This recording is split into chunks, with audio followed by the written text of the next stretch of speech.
Right, fellow YouTube researchers.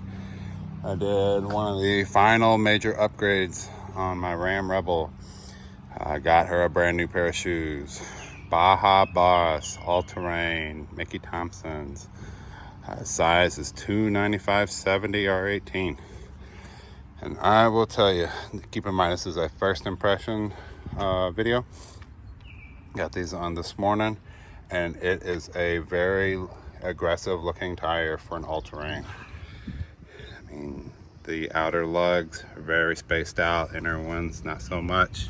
Get that better road noise, or less road noise, you know what I meant. But excellent looking tire.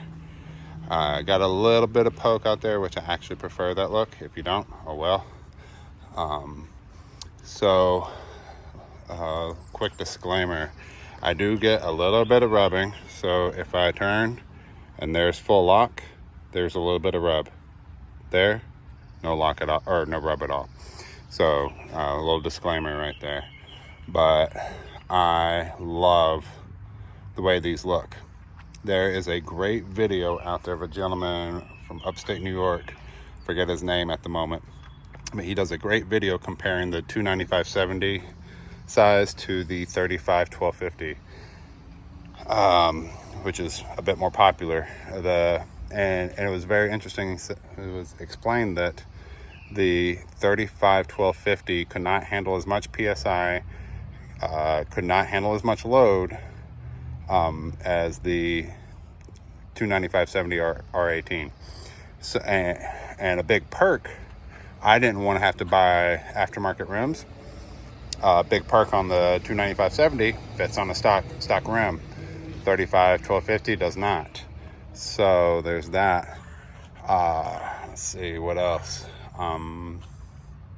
One thing to keep in mind with these tires, they are a bit heavy, and do require a few more balancing weights to get them balanced.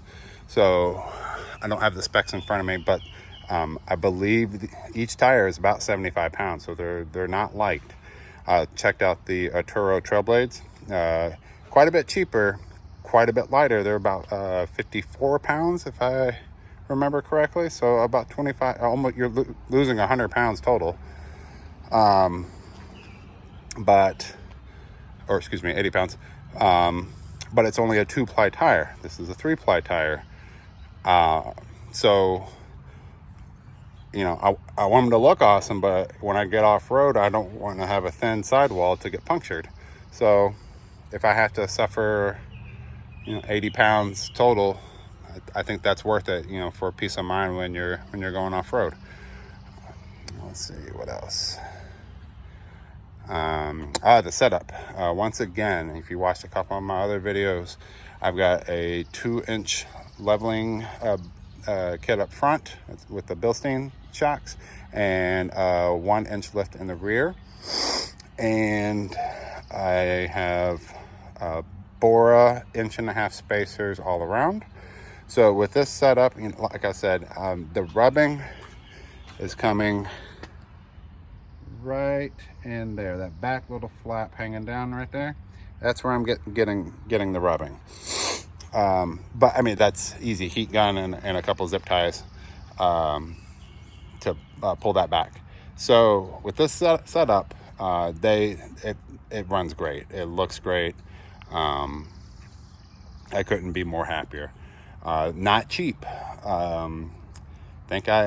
After installation and everything, it's about $1,700. So it's not a cheap upgrade, but it is definitely worth it in my mind. If you have any questions, feel free, please ask.